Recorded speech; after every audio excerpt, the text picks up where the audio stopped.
Welcome to Ranger Reviews, a web series where we look at episodes of the TV show Power Rangers and then discuss them. Today we're exploring the 97th episode of Mighty Morphin Power Rangers, as well as the 37th episode of Season 2 titled Forever Friends. At the youth center, Kimberly is practicing gymnastics while Aisha is just watching like a pervert. Kim mentions how the competition is going to be really tough, and Aisha's old friend Shauna shows up, and she's just a massive bitch to Kimberly, insinuating that she stole Aisha. Zed sees this and he decides to use this to his advantage. Shauna asks if Aisha has a broken finger since she doesn't ever call. Kim volunteers to just go away, but Aisha wants Shauna and Kim to become friends. In shop class, Tommy, Billy, Rocky, and Adam are struggling to put anything together, but Bulk and Skull are creating jetpacks? Why?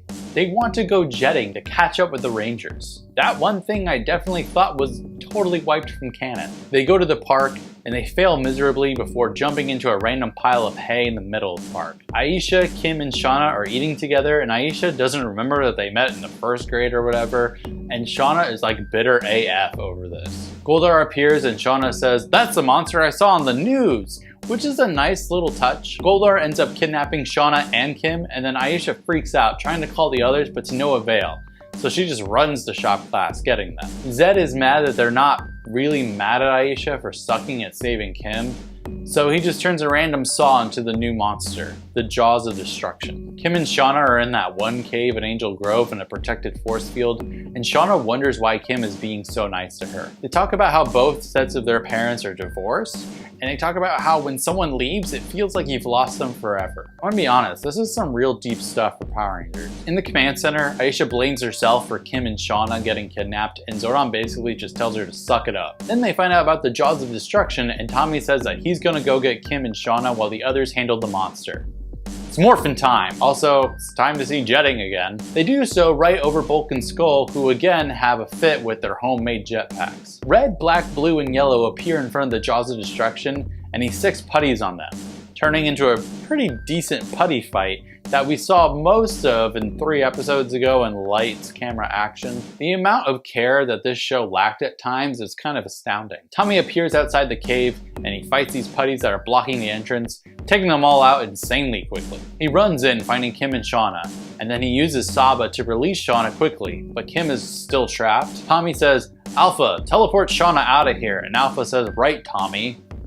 Dude, Alpha, you can't just use people's names like that. Luckily, Shauna doesn't even pretend to notice. Zed sends Goldar down to take care of Tommy, and Kim morphs after Shauna is gone. They run out of the cave to find Goldar, and Kim leaves to help the others while Tommy decides to show off against Goldar, I guess. I don't know. Why do I even bother? They might as well just both leave at this point. Back with the others, Kim comes flying in, saving Aisha from getting attacked by putties, and she tells her what happened with Shauna. Putties get decimated, and Zed decides that this is the perfect opportunity to make his monster grow giant because God forbid we have any hand-to-hand combat against monsters this season. The Rangers call out their Thunder Zords, forming the Thunder Megazord. They fight the monster during a random sunset, and they almost immediately kill him with the Thunder Saber. Take that, Stakes. But we still have 5 minutes left of this episode. Oh yeah, Tommy and Goldar are fighting, and they fight to a stalemate, and Goldar leaves. What a waste of my time. In the youth center, Bulk and Skull show up all roughed up from their jetpacks, and Billy makes fun of them for being stupid. Aisha walks in to see Kim getting ready to compete, and in a really, really nice touch, Kim is actually wearing Tommy's old green jacket. It's kinda cute. Kim and Shauna are about to compete, but Kim is up first in a performance that really shows off that Amy Jo Johnson is an absolutely incredible gymnast. She gets a great score of 9.8, and now Shauna is up, and we learn that her last name is Hilton. Turns out her actress is also an awesome gymnast. Where was this girl when we were replacing Trini? She also gets a 9.8, leading to her and Kim getting a tie, and Aisha just grabs the trophy, giving it to both of them. Damn girl, calm down.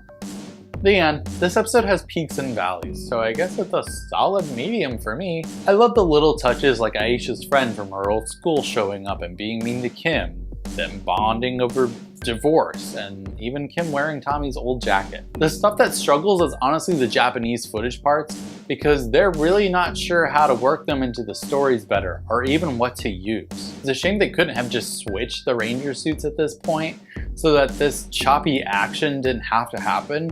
But I totally understand why they didn't. Will next time be better at marrying the two? Until then, may the power protect you.